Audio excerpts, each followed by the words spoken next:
Let's tune in. Today's podcast focuses on mind games and weight loss.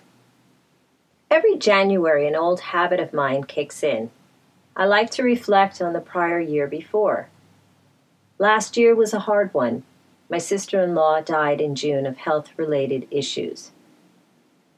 My sister-in-law brought me to my first Weight Watchers meeting 5 years ago. She stuck it out for a couple of months, then dropped out.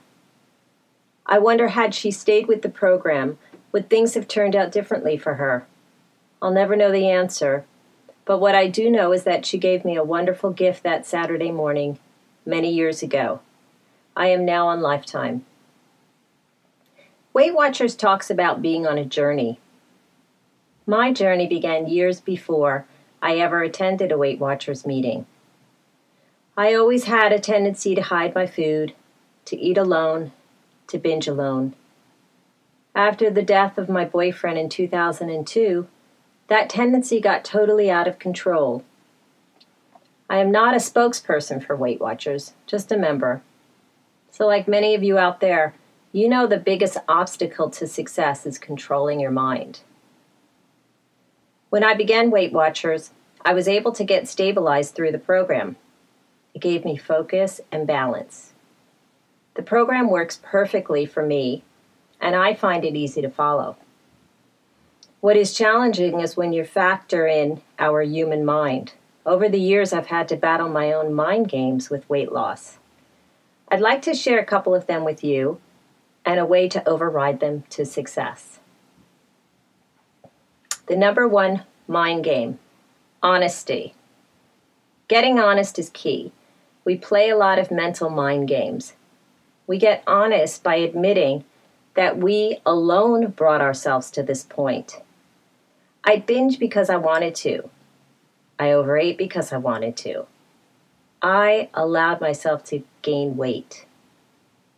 Getting clear and honest about how we got here is vital to our success. Many times we're fuzzy on how we got here. We blame our families, our husbands, our stress, our jobs, our health, and even our menopause. We separate ourselves from the blame, but this keeps us stuck. Mind game number 2, lack of willpower. Willpower is the motivating force behind weight loss. But for the overweight person, we believe that we lack the will to commit to the program. We tell ourselves that we lack the will to lose weight. I can assure you that you have tremendous willpower. Your willpower to overeat got you here. Our willpower is committed to overeating and self-sabotaging us. To be successful, we need to disconnect from the will to be overweight and reconnect to the will to be at our goal weight. Number 3, excuses. Excuses are a great way to release us from doing what we know we should. I can't exercise today. It's cold out. Or I'm too tired to move. I can't eat right because my husband does all the cooking. I can't do this. It's hard for me. I'm big boned, so I can't lose weight. Excuses just give us a pass to do nothing. Number 4, negative self-talk. This mind game is very clever. How much of our day is spent talking badly about ourselves? I'm so ugly, I'm fat, I'm worthless, I'll never be good enough. It goes on and on. The more we speak badly, the more we begin to buy into the theory, and it becomes a self-fulfilling prophecy. You create what you think. I found a technique that I use to override the entire 4 mind games that I mentioned above.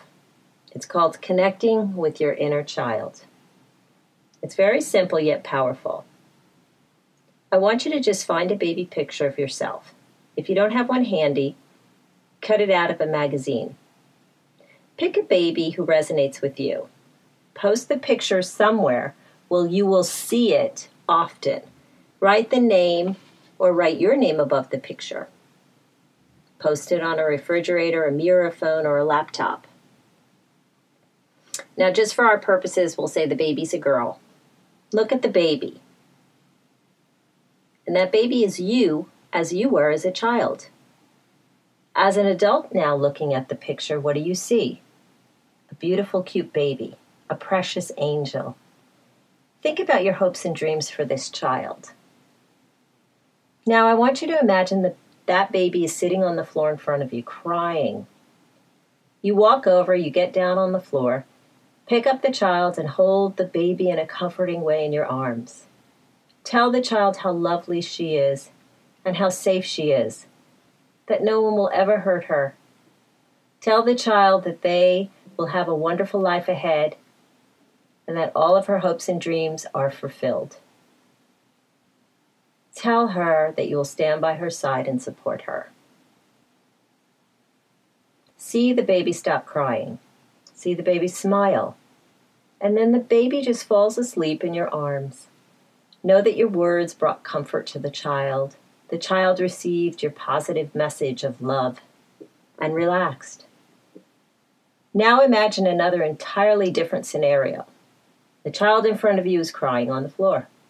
Instead of picking up the child and comforting her, you tell her, "You're ugly, worthless, stupid, fat, and worst, I don't love you."